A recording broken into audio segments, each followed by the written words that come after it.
Hi, good morning on this very chilly morning. My name is Phyllis Wachira. I work for Old Mutual as a medical claims analyst. And today, welcome to the Old Mutual on the Money podcast. And I'm joined by Nancy and I'm Martin. Thank you. Okay, so on to our first question, Martin.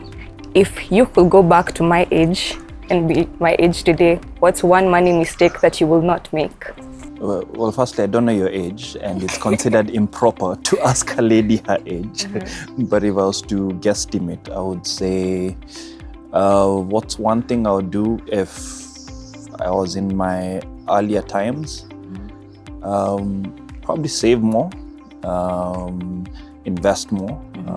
I think over time, it's when you actually understand the power of compounding. I think there's someone I was speaking to, and I told them that if I look at all my assets, my biggest asset is actually my pension right now. Over time, the numbers that are there, they're astounding. And a lot of it has just been that, well, I wouldn't call it discipline because it's almost like a tax just taken away from you from the pay. But it has really, really, really grown.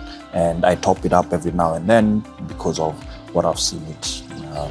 Okay, so when you talk about saving and investing, I'm assuming for you to save and invest, you must have money, right?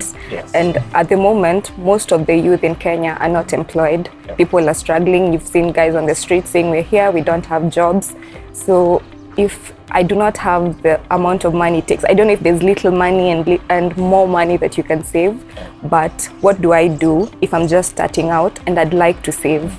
And maybe my job doesn't pay that much, or I probably don't even have a job. So how do I go about saving and investing?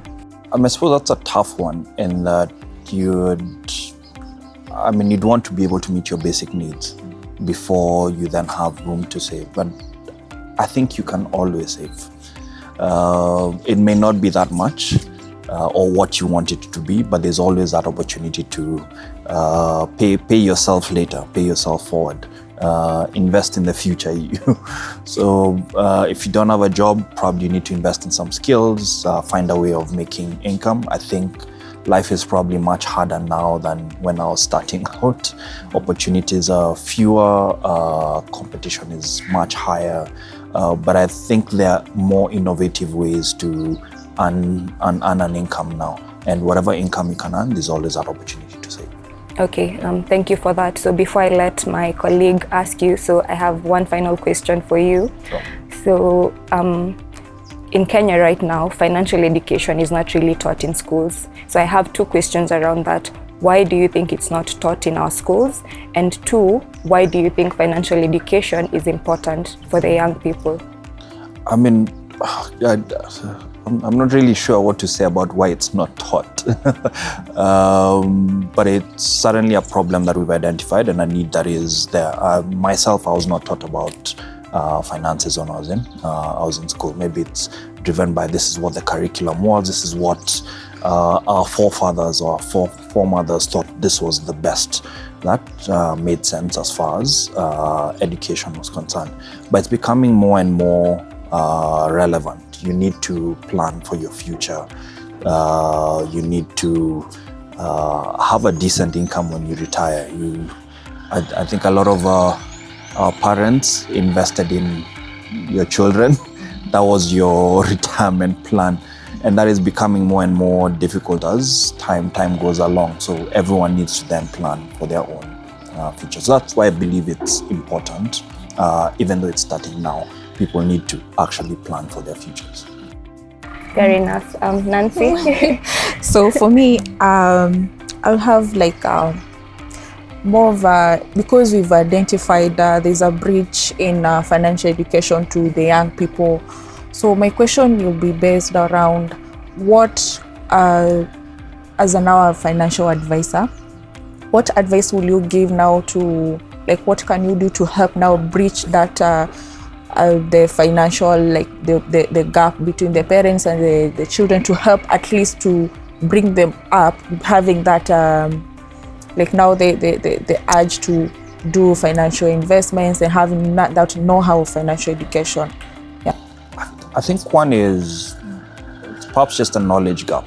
So you'll hear people today saying, I want my kids to go to Harvard, for example.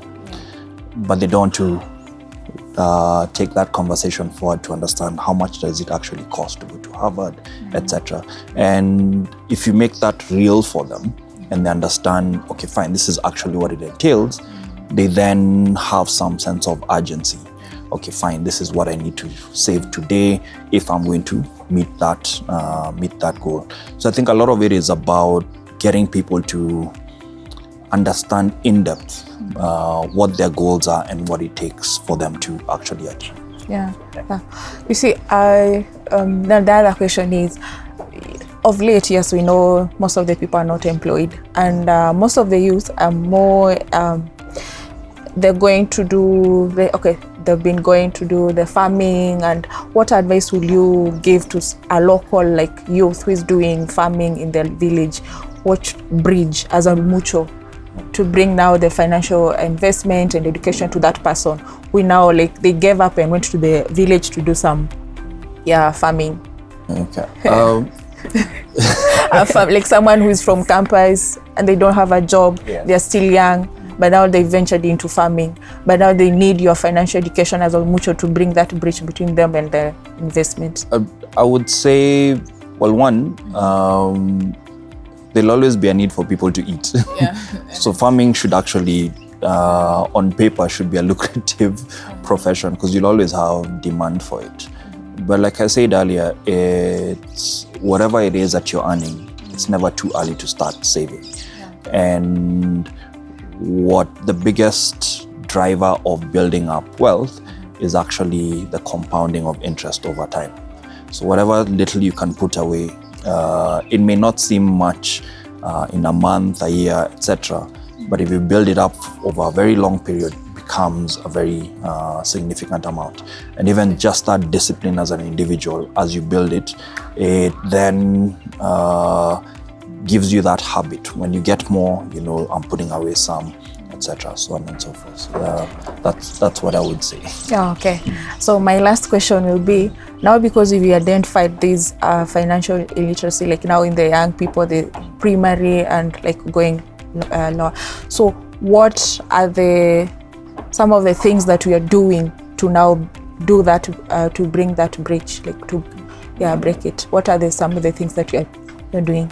I think it's just getting people to understand money more.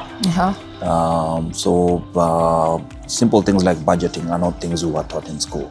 So if you have this much, so this goes towards this goes towards it, I have this room to save. It's just getting people more informed about how to manage their finances is the first step to then enable them to have financial freedom. So we are teaching the kids or the parents or to bring that? I mean, we're teaching all of them. Hopefully, I suppose we're investing in the kids through these events such as the debate circle. I'm hoping that these are conversations that get to the households, then go ask their parents the tough questions, which then ensure that the parents also are starting to think about these things. But I don't think it's just for children, it's for everyone. I myself too, I still need financial literacy. I still need to be informed. I still need to know better ways around how to manage money. Let me just ask another question. So the financial concepts that stood out to me from what you've said is planning, saving and investing. So having worked in life assurance, being an expert in life and long-term investments, is there a particular product, and especially for Old Mutual, or is there any life product that you'd recommend to a young person who's looking to start saving, say for the pension you've talked about? Is there any particular product that you'd advise or recommend for us young guys to take? I mean, for starters, certainly pension I think is an excellent product. It has tax advantages. It's invested very professionally. We have our colleagues at OMIG who understand the financial markets very well, and they've been delivering very good returns on an ongoing basis. But also what we don't discuss a lot is our risk products. I'm sure we're hearing more and more cases of people being diagnosed with cancer, etc. And we have solutions that do protect you against such incidents. Not protect you in terms of curing you, but enable you to get significant payout to then manage the disease in the event that you're diagnosed. We do have life solutions, which I think are very affordable in the event that the breadwinner, say, passes away. There is a significant payout that goes to the family. It's a way to, I think, safeguard the futures of your loved ones. And I think it's very affordable for everyone. I have a policy that I started probably 15 years ago. And it costs me less than what I would spend on coffee in a month. But I know I'm secure in the event that I'm diagnosed with critical illness. So there are many solutions that we can offer for young people. Okay, thank you. Thank you for that.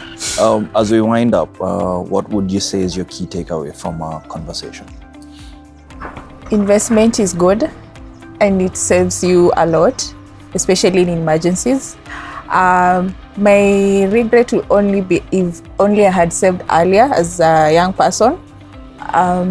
My other takeaway will be, my advice is to parents and even young people. If you have siblings or maybe you have you have kids, it's good to start saving early, because by the time you're in your 30s or 40s, the years that you saved, it will save you a lot.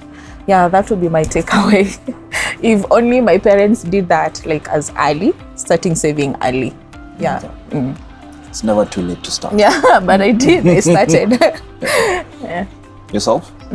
Okay, so I think I mentioned it earlier. So my key takeaways are, number one, I had you speak about planning, investing, and then you also brought up the concept of pension. It's never too early to have a pension plan. So I think that's my biggest takeaway. Like you said, it's never too early to start saving. So the little that you have, you can always get a plan that works for you.